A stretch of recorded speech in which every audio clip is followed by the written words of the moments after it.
I'm past District Governor Jeff Michelman from District 6970 and Chair of Shark Tank 2026 to be held on Saturday, October 24th, 2026 in Williamsburg, Virginia as part of this year's Rotary Revolution Summit.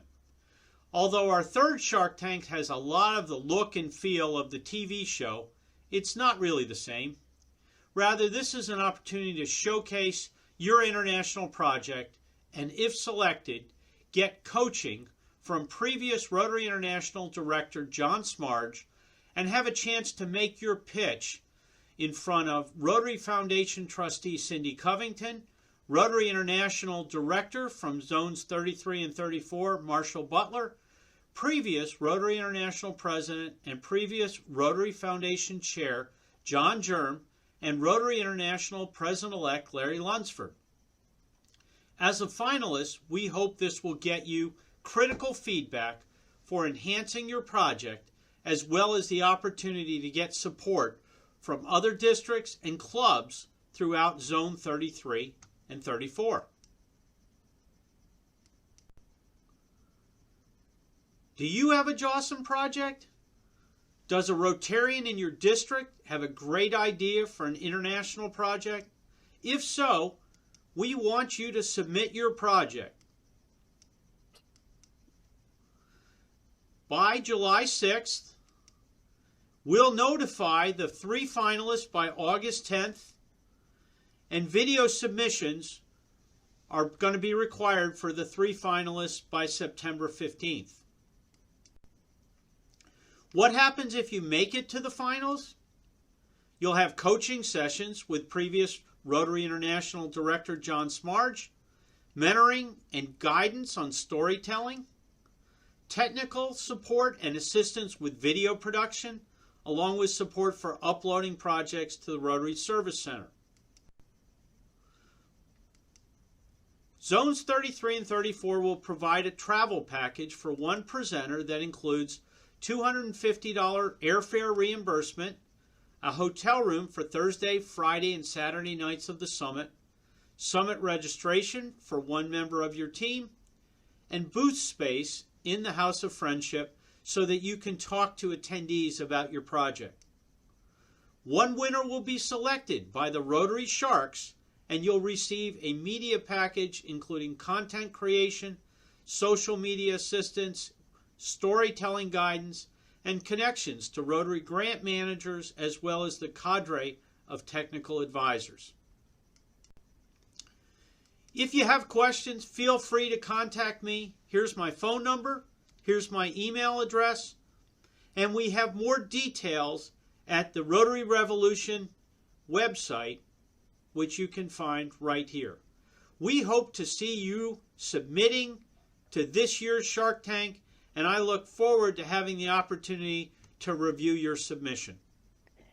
Good evening, everyone, and welcome to the Foundation Matters webinar. I'm Sandra Hempstead, Chair of the Foundation Regional Action Plan for Zones 33 and 34, and I'll be your host. Tonight's topic is creating your club's action plan, and importantly, seeing the action plan as one connected club plan, not separate boxes for foundation membership and public image. To get started, I'd like to share a short video. We are people of action. And when there's a challenge to confront, people of action come together and make a plan. Even as we continue to help address global challenges, we're facing one of our own. When Rotary surveyed people around the world, we found a big gap between who we are as an organization today and who we need and want to be. Our foundation is strong, but Rotary is ready to show that we can grow and become even stronger. So we established our new action plan as a roadmap for how we can think differently, be more inclusive, and become a stronger, more effective Rotary. The plan has 4 priorities. We're going to increase our impact because now more than ever, the world needs innovative planning and proved solutions. We'll be more data-driven, not just serving communities and doing good works, but measuring what we do so we can scale up our successes. and share more compelling stories about the good we do. We will expand our reach by welcoming new people into Rotary and finding new ways to connect with people who share our commitment to making our communities and ourselves better. We'll enhance participant engagement by making sure everyone who connects with us gets even more out of their experiences than they put in. And we'll increase our ability to adapt, because staying ahead of change while staying true to who we are is exactly how we make sure we have the staying power it takes to lead a new century of change. Rotary's action plan is ambitious, but we can do it. If we work together on new ways to think, plan, and take action, we will bring our communities and our organization to new heights. Our legacy is in the making. Ready to do your part? Let's show the world what it means to be people of action.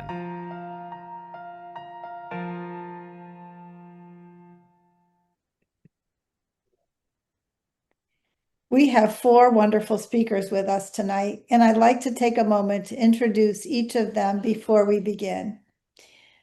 We're especially honored to begin tonight with prior Rotary International President and current trustee, Stephanie Urchik. Stephanie was instrumental in the development of Rotary's strategic plan, and she brings deep understanding of how the action plan helps clubs create meaningful, lasting impact. Stephanie, we're so grateful to have you open our conversation tonight. And then next, we hear from Sean Sawyer, past district governor from District 7545 and member of the Rotary Club of Fairmont, West Virginia. Sean serves Zone 33 as an assistant Rotary membership coordinator focused on new club creation and as a Zone 33 innovative club advocate. Sean will help us connect the dots between foundation membership and public image, showing how these elements strengthen one another when they're part of one thoughtful plan. And we're pleased to welcome Yvonne Mastromano from the Rotary Club of West Richmond. Yvonne is an experienced nonprofit leader with a strong background in fundraising and donor engagement. Yvonne will share practical ideas and field-tested strategies for building a club foundation action plan that strengthens fundraising, grows donor engagement, and creates a stronger culture of giving within the club. This is where planning becomes real, turning foundation goals into greater impact through the Rotary Foundation. And finally, we'll welcome Lucy Valdivia Sanchez from the Rotary Club of Crescent City, who will share how her club works towards the Club Award of Excellence. Lucy will help us see how the award can be more than a year-end recognition. It can be a useful roadmap for setting goals, tracking progress, and celebrating what the club is doing well. And now to begin, I'd like to invite Stephanie to start our conversation about Rotary's action plan. Take it away, Stephanie.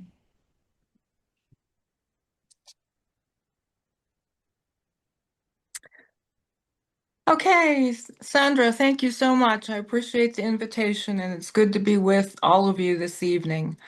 You know, whether you're a relatively new Rotarian or you've been a member of Rotary for a long time, you've probably noticed that most, if not all, leaders in Rotary talk about the action plan. Now, I had to chuckle when I was listening to the video, watching it, and they referred to it as the new action plan. The action plan actually has been around for a decade, 2016 to be exact. But for some clubs, it really is new because I think they're finally beginning to pay attention to it. So I wanted to just share with you briefly some thoughts about what we've seen in the past decades, including what the action plan is, what it isn't, and how clubs are using it or attempting to use it. Let's start with what it isn't. It is not a mandate. It's not something that's coming down from Rotary International and is being required by RI for every club or every district to do.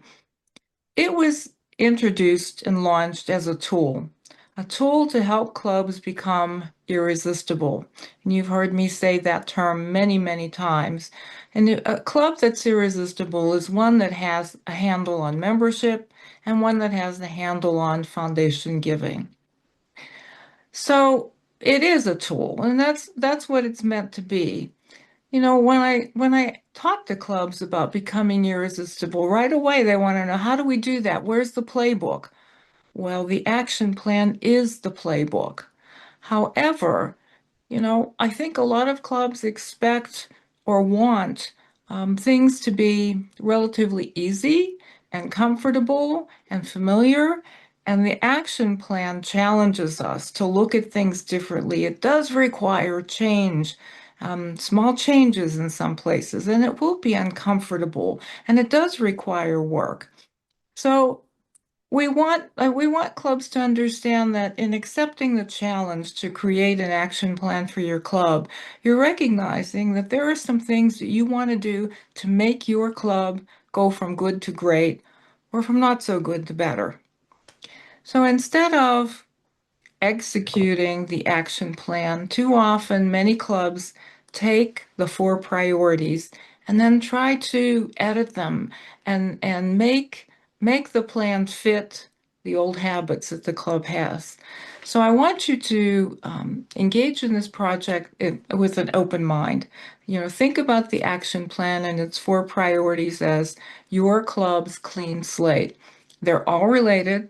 They all have something to do with the foundation, but especially the first, increasing our impact, and the third, enhancing engagement, are critical in terms of helping improve membership attraction and helping improve membership retention and helping to support foundation giving. So with that, I'm going to turn things over to our next speaker, Sean Sawyer, who's going to speak with you a little bit more about how all of this is tied together and why it's important for your club. Sean? Thank you, Stephanie. Let me begin with just a couple of disclaimers. First, in case you're wondering, there's absolutely no pressure to have a discussion about the action plan when you're asked to follow one of its founders on a webinar. Second, when Sandra called me and asked if I'd be willing to try to contribute to this evening's webinar, of course I was humbled, but also a little bit surprised because I'm known to be more of a membership guy, and further, a little less traditional in the way that I often deliver certain content. So I asked her, "You realize who you just called, right?" She said, "Oh, absolutely. You represent a different voice than those from whom we may ordinarily hear." Well, that's for sure. So keep that in mind as we move forward, which should help explain how I arrived at the title of this brief time together. It's called the Action Plan for a reason, and there's a hint, not the Rotary Inaction Plan. So let's start with some truths. Here it is. The Rotary Action Plan. We've all seen it. We've nodded, we smiled, and said, yep, that's the Rotary Action Plan. Maybe we even downloaded the PDF version of it. But then after doing that, many of us just went back to preparing pancake breakfasts or whatever it is we do at our club. It seems that the action plan is often seen, but it's rarely used practically. The problem isn't the plan. The problem that we often see is in its translation. So tonight, what I would like to do is encourage all of us to consider turning this graphic that we've all seen from a poster and actually turn it into a playbook. You know, the poster intentionally gives us the 4 priorities of the action plan in a simple cycle diagram that you see there on your screen. Increase our impact, expand our reach, enhance participant engagement, and increase our ability to adapt. But what many of us miss when reading through the diagram is that these 4 things are not 4 separate goals. They're a system. If you treat them like a checklist, nothing changes.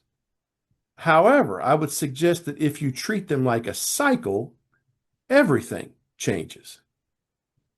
It's the same thing as when we talk about the 3 principal pillars of Rotary itself. Carolyn, can you put those on the screen? And I'm talking, when I say three principal pillars, I'm talking about membership, public image, and foundation. Prior to 2019, we as members of Rotary clubs just did things.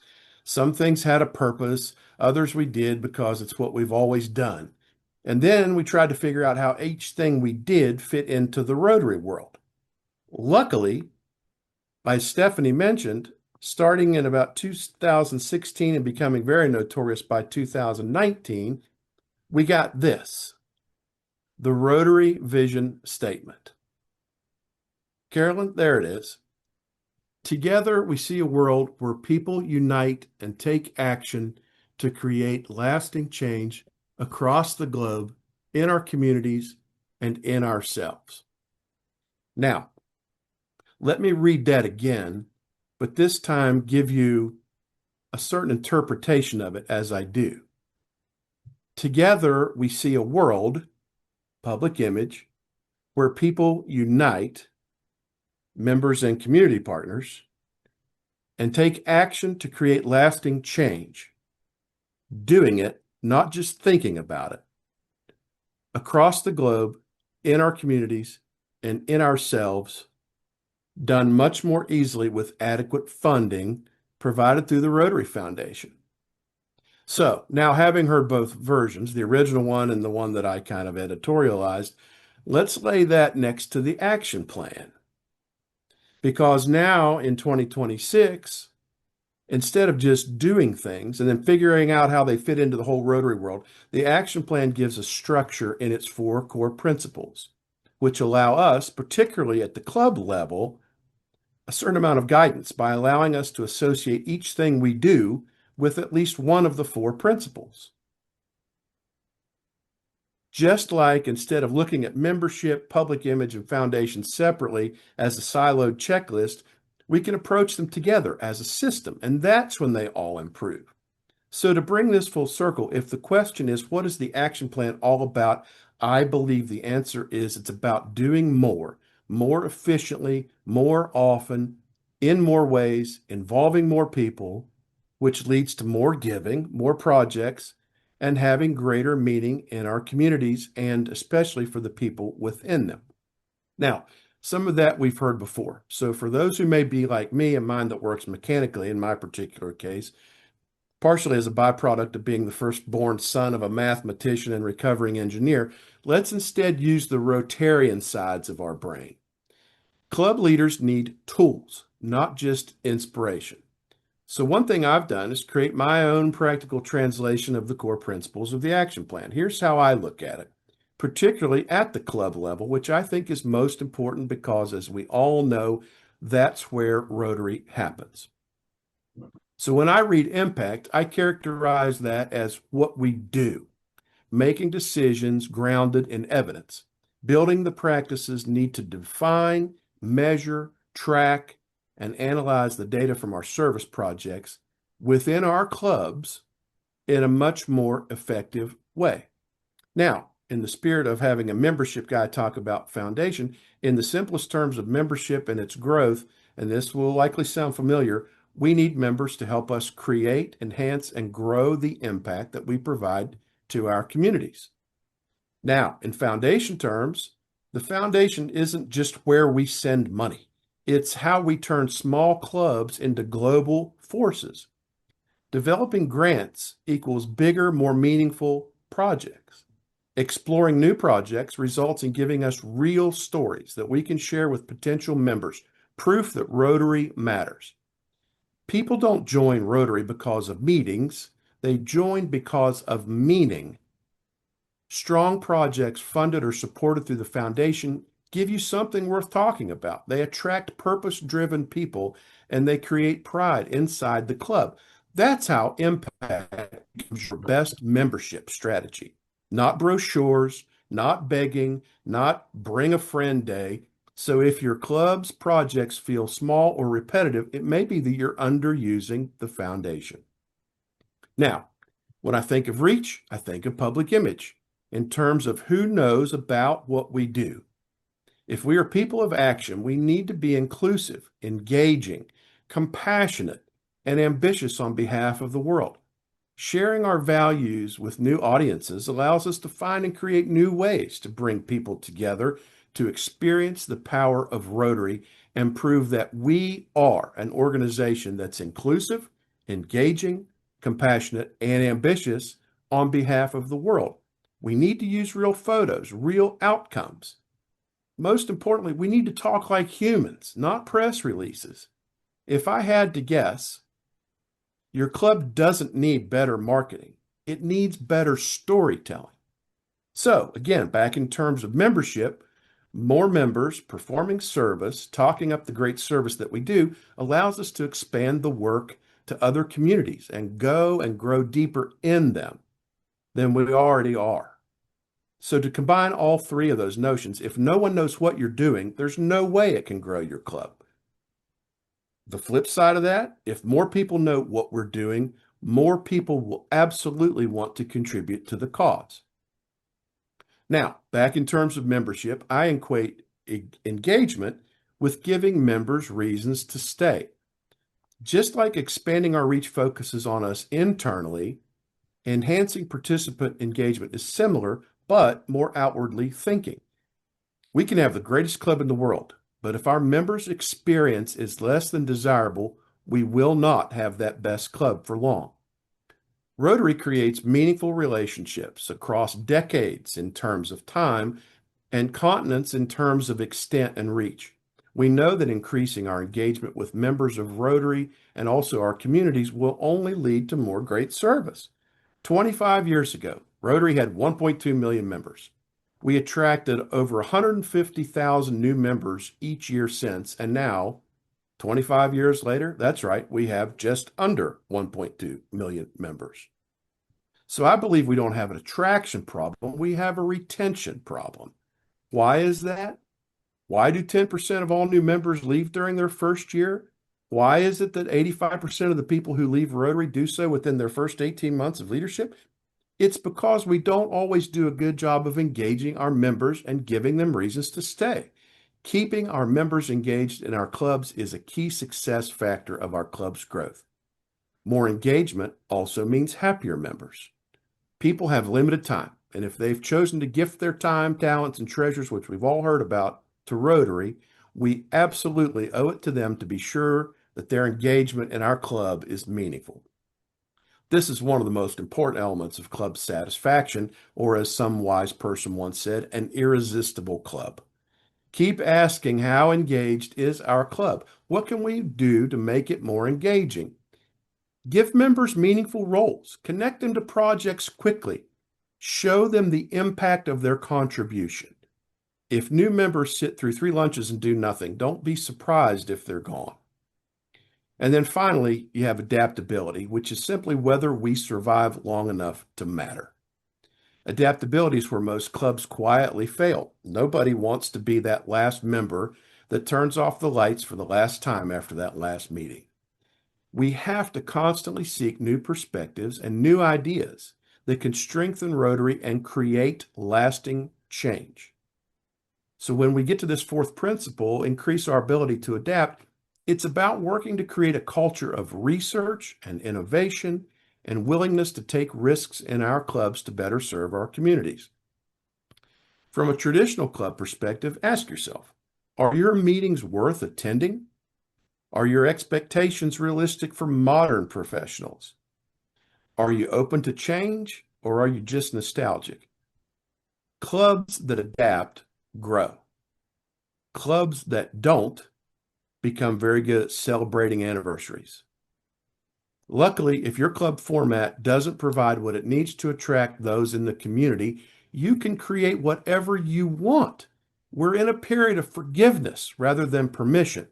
As long as RI and district dues are paid, you can essentially build whatever people want that gives them an opportunity to do Rotary their way, not the old white guy way that many people think that we represent. We've all heard that. So to conclude, if your club struggles, it's usually because our club is not utilizing at least one of these 4 opportunities that the action plan provides. Use the foundation to increase impact. Share that impact to expand your reach. Turn interest into belonging through engagement, and constantly adjust your ability to stay relevant. Then repeat it.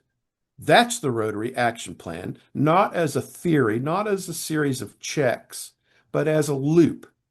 So if you remember one thing, make it this. Membership growth is not a recruitment problem, it's an impact problem. So I leave you with this. What's the one thing your club can do differently this month to turn impact into growth? Because if the best thing we offer new members is lunch, all we're doing is competing with places like Applebee's or Bob Evans. We're not looking for ways to grow Rotary and the foundation. Sandra, that's all I have. Thank you for letting me spend some time behind the pulpit this evening. Thank you, Sean. And now let's turn it over to Yvonne.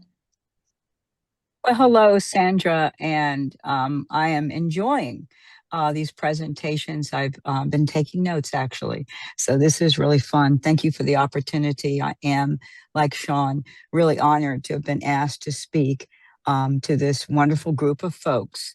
I feel like if you're here, you're really, really engaged and focused on making an impact. So I was asked to speak on the subject of the RI Foundation fundraising, that is the Rotary International Annual Fund Share, and raising money to support global impact from the perspective of our club, which is the West Richmond Rotary Club. So we have had a very good year. We've raised a little over $36,000. Our goal was 30. And I've been really focused on getting folks involved and making sure that everyone feels like they're a part of the impact that we have the amazing opportunity to make globally. In so doing, we focus on really many things in terms of how we build throughout the year, but running towards what are we going to do? You know, like this time of year, this is May, almost June, thinking about, okay, what are our goals going to be for 2027, fiscal year 2027? And what is, I'm a fundraiser, so I rarely set a goal based on realistic goals, but what is the impact that we really want to make, I think is better said. Money, of course, is needed, but I like to focus on what it is we're really trying to help do across the globe. So I always look at the RI focus areas and we go from there. How can we help with clean water, with education, with economic impact? How can we help with all the different 7 Rotary impact areas? So I can start off with some things, but does anyone have any questions about being the foundation chair of your club? And is there any question I can answer, or would you like to maybe me start off with some things? I'd like to make sure it's relevant to this group. I would suggest that you keep going. We do have a Q&A that's coming soon. Okay. All right. Very good.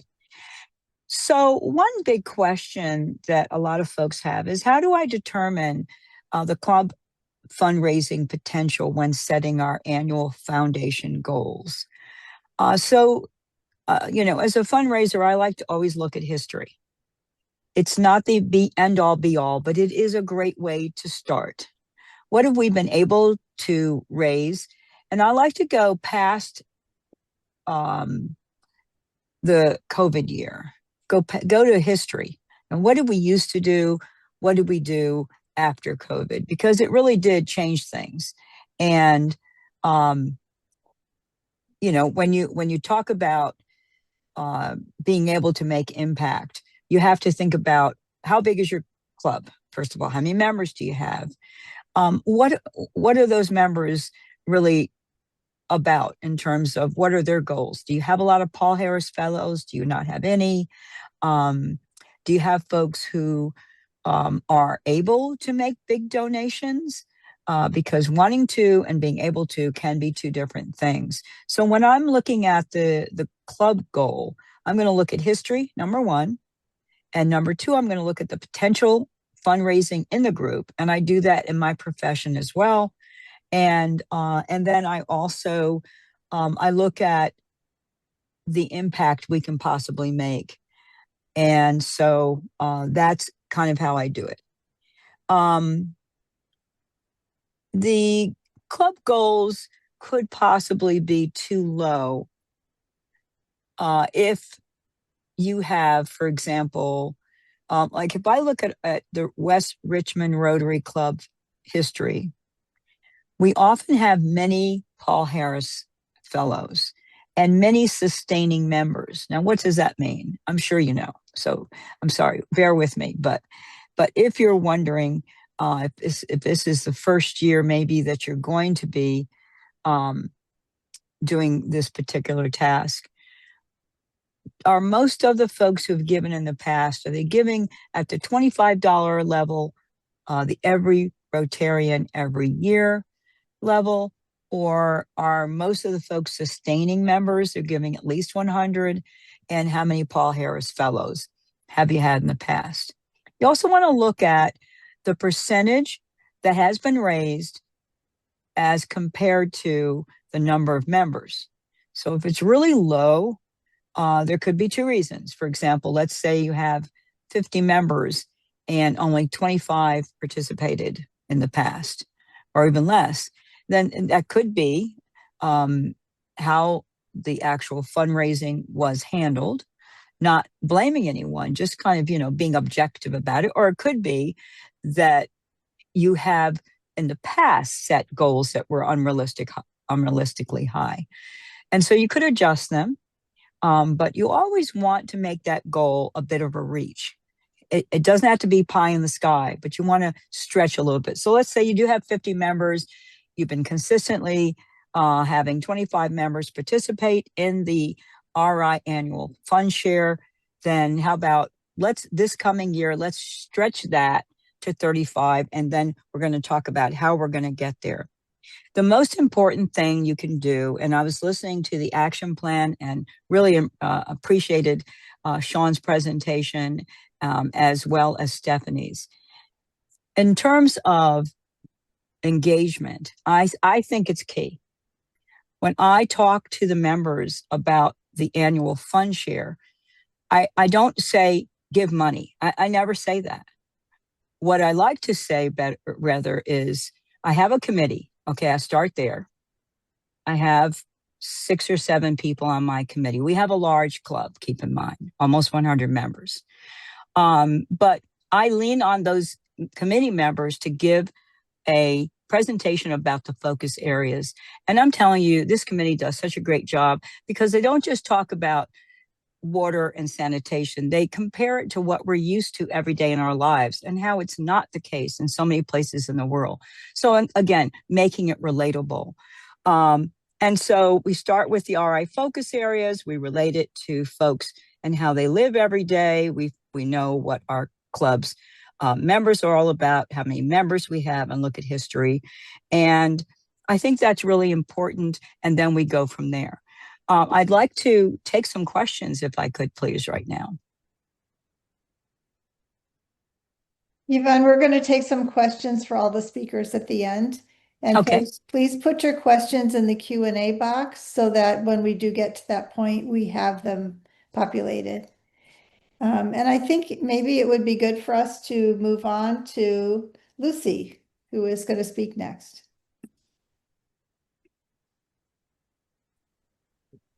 Good afternoon, everybody. Like my counterparts, I was also humbled and very honored to be asked to speak to you today. And I'm going to speak on the Club Award of Excellence.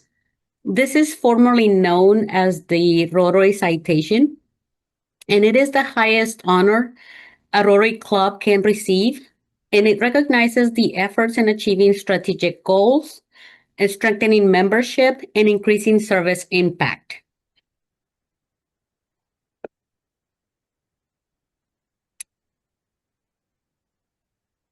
this is this is a process that allows you. We're going to go over the what is the purpose of the award, what is the eligibility criteria, and the process to earn the award. Okay, next slide, please.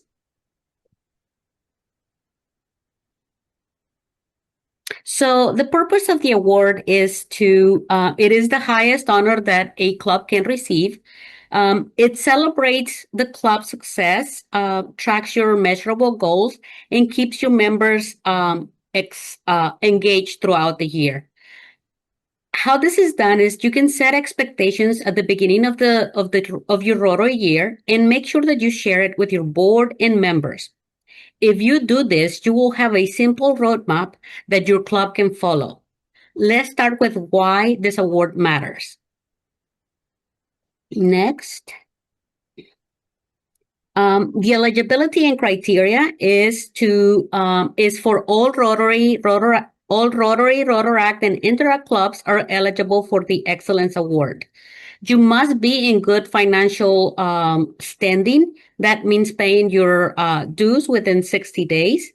Your club must achieve at least 50% of the goals listed in the Rotary Club Central. And this, doing this gives your club direction and keeps everybody aligned, moving together as you're trying to reach those goals. It also helps maintain strong member involvement throughout the year as you started with your presenting your plan to your board and your members. And so everyone is aware of what exactly is the club willing to achieve and what is needed. To finish with the eligibility criteria, you must enter all of your achievements by June 30th of 2026 for the current year. Next slide. So the process to earn this award, you must set goals. In Area 9 out of District 6970 in Florida, our club presidents reviewed the goals with their boards and clubs at the beginning of their year. Then an officer, usually the club president here, enters the information in Rotary Club Central, selecting at least 50% of the available options. Please note that you must select at least 50, but you can choose up to the 100 options available. The higher you achieve, the better. However, only 50% is required. Once you have set your goals, take action. Implement projects focused on club service, community service, international service, vocational service, youth service, and the Rotary Foundation. This can also align with membership retention and membership attraction. So make sure that you discuss all of those things and then implement those projects throughout the year to make sure that you finish this by the end of your year. Remember that consistency is what makes this process successful. Make sure, and I cannot say this enough, that all goals are completed and marked as achieved in your Rotary Club Central by the deadline of June 30, 2026. Next slide, please. This year, Rotary has identified priority goals for the 25-26 year. Make sure that you review these categories and determine if your club can achieve some of these goals. Focus on what is realistic and most impactful for your club and your community. Encourage a strategy that it's viable and choose goals that align with your club's strength and capacity. In other words, just choose realistic goals. You can, at the beginning, set them, the sky is the limit, but make sure that it's realistic because you want to make sure that you achieve those goals and are able to celebrate. Next slide. This is one of the last screens you will see in Rotary Club Central if you have ever been on the website. And this is where you report the goals. And goals, like everything else, are a living document. So when you start your journey, you select at least the 50% goals available. But make sure that you emphasize to both your board and your membership that your goals are flexible and they can and should evolve throughout the year.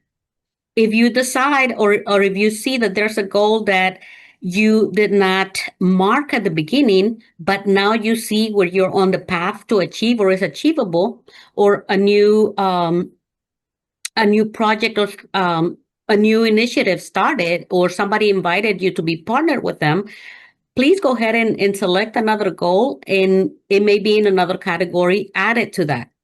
If, on the other hand, you set yourself a goal for an impact project, and for some reason you are not able to do it because of, lack of funds or whatever happens, because life happens, you can go ahead and then remove that goal or lower it if that is what fits the needs of the club at the time. Make sure that you're usually adjusting, changing, and making sure that your goals are both achievable, and you will always be able to provide a progress report to your club members and your board.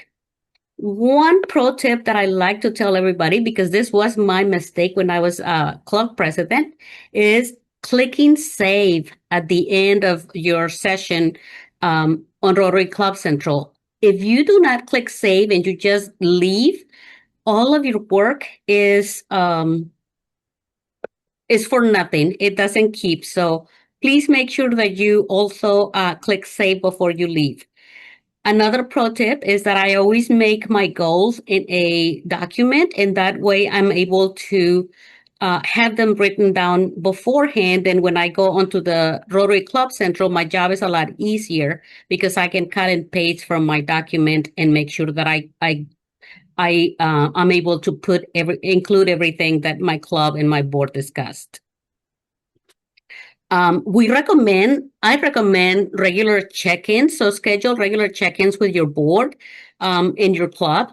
It could be every month, every 2 months, every quarter, and make sure that you keep your leadership and members informed of what is happening. This will encourage all your members to stay motivated. And if we celebrate wins, even the small ones, like if we had a goal of recruiting 2 or 3 or 5 members. I'm in a small club, so even 3 is a big number for us. Celebrate that. If you reached a goal of fundraising, go ahead and celebrate that at the moment. Don't wait until the end of the year.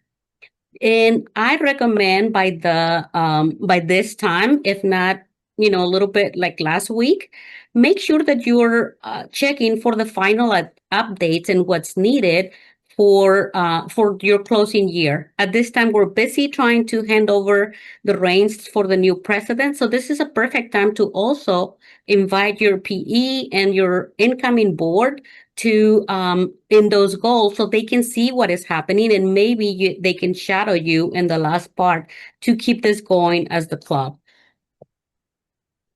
This is a way for you to tell your story because your story matters, and share your impact with pride.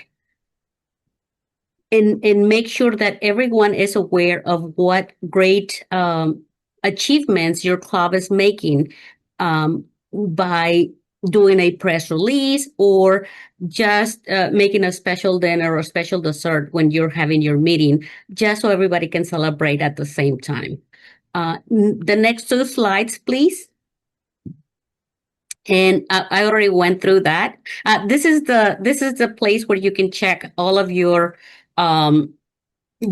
trends and information for you to make sure that you are on track. And with that, I will, this award is achievable if we plan accordingly, we work as a team, and we consistently invite for participation. So I invite you to continue strengthening Rotary together. Now I turn it over to Karen Pinder. Okay, thanks so much, Lucy, and thanks to each of our speakers this evening. You've really conveyed a lot of great information. I think we'll start with Yvonne with a question. How often do you think clubs should review and adjust their foundation goals during the Rotary year? That is for me?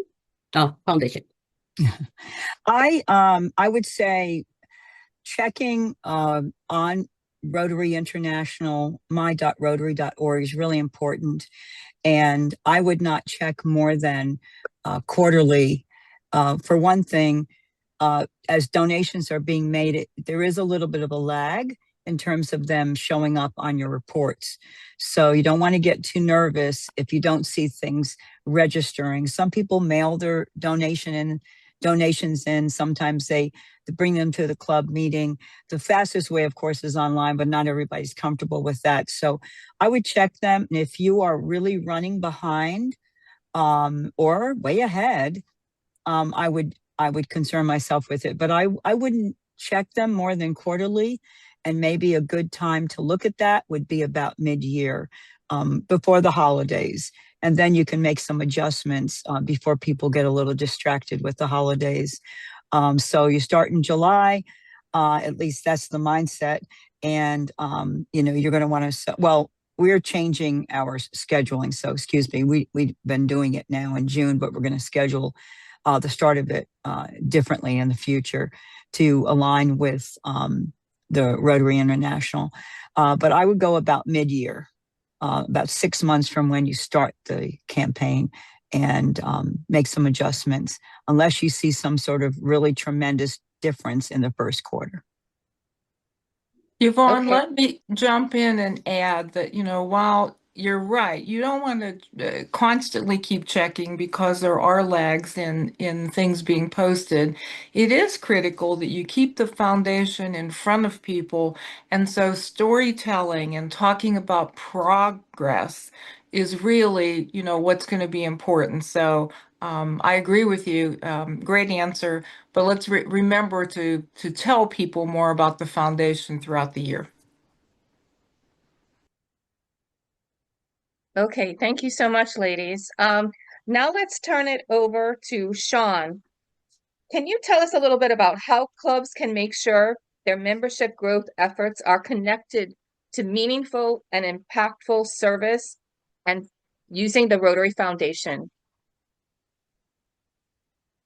Yeah, thank you, Karen. I think I can. Let me put it in these terms. We've all heard that whole thing about with more members, we can do more this, we can do more that. We'll have greater giving, we'll have greater opportunities to perform more. That's true, but I think if you look at the action plan as that cycle that I mentioned, instead of it just being a list of boxes that you check, maybe you flip that on its head.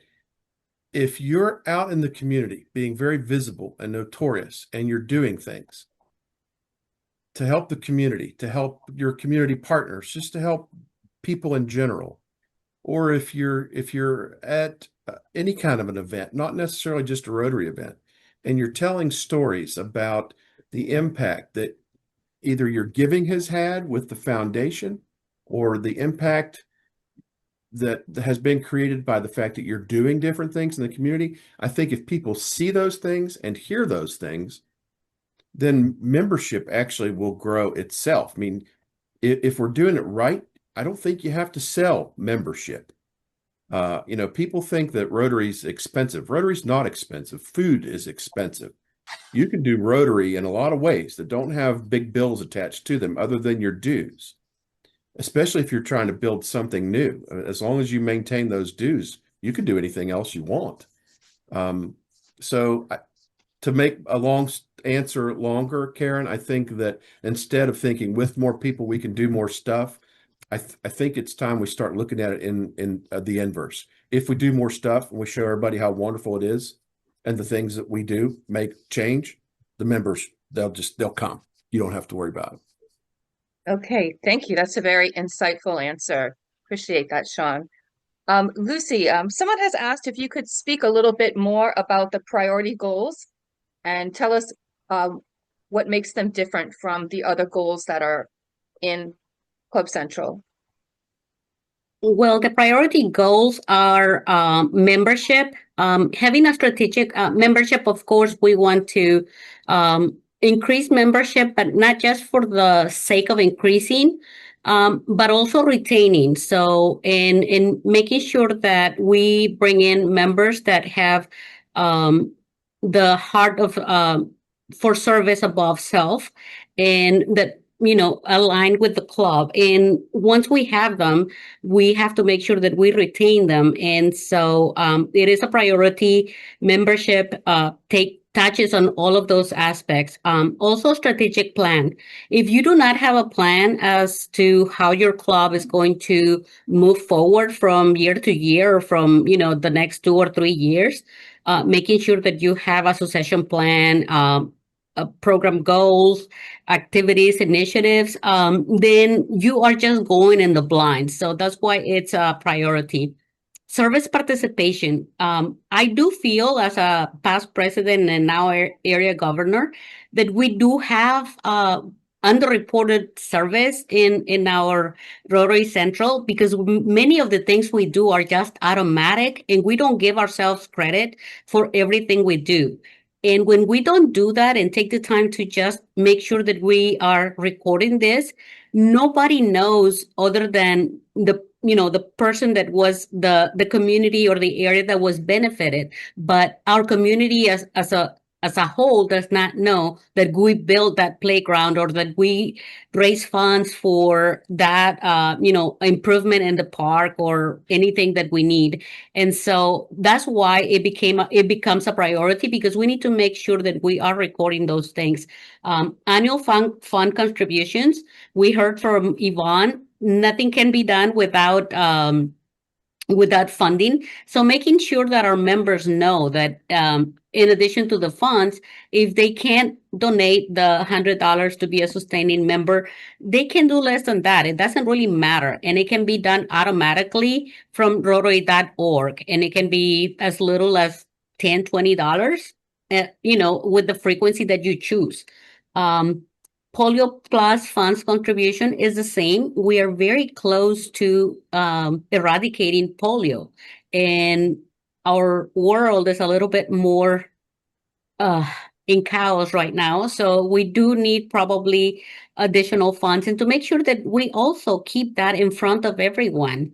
We have not eradicated polio. So when we're so close to the goal, it could lead us to be a little bit laying back and saying, oh, we got this, we're down to just, you can count the instances of polio with just one hand. But no, this is the hardest, the hardest stretch is the final one. Just as it was the first one, this one is just as hard, because we're trying to end. And then how many of your board members, your members cannot maybe contribute right now, but how can they become benefactors and explain the benefits and how this can be done? And it doesn't affect their income right now, but it just takes a little bit of planning. So making sure that we do all of these things is really going to both strengthen the club, as well as making sure that we strengthen the district and Rotary as a whole, while we celebrate and keep our members engaged, because they will be informed Rotarians. Okay, thank you for that comprehensive response, Lucy. My pleasure. Now, in the interest of time, I'd just like to thank all the speakers again, as well as PDG Jeanette Loftus, who was helping to curate the questions in the background. I'll now turn it over to Sandra. As we wrap up tonight's Foundation Matters webinar, I'd like to give a special thanks to Stephanie Urchik for being with us. It's a privilege to have you with us each time, and I truly appreciate your encouragement and your leadership. I also want to thank our speakers, Sean, Yvonne, and Lucy. Thank you for sharing practical ideas and strategies and changing the way we look at things. This will help us to strengthen our clubs, our foundation, and our overall impact. Before we close, I want to give folks a reminder that the Rotary Shark Tank grant submissions are due by July 6th. If your club has a project with strong potential for impact and sustainability, we encourage you to apply. In our next Foundation Matters webinar will be June 18th, and we'll be sharing highlights from the 25-26 Rotary year. We know this is a busy time of year, so if you can't join us live, we'll encourage you to watch the recording whenever your schedule permits. So thank you again, everyone, for being here and for all you do through Rotary and for your continued support of the Rotary Foundation. Thank you, thank you, thank you, and have a wonderful evening. This concludes our call.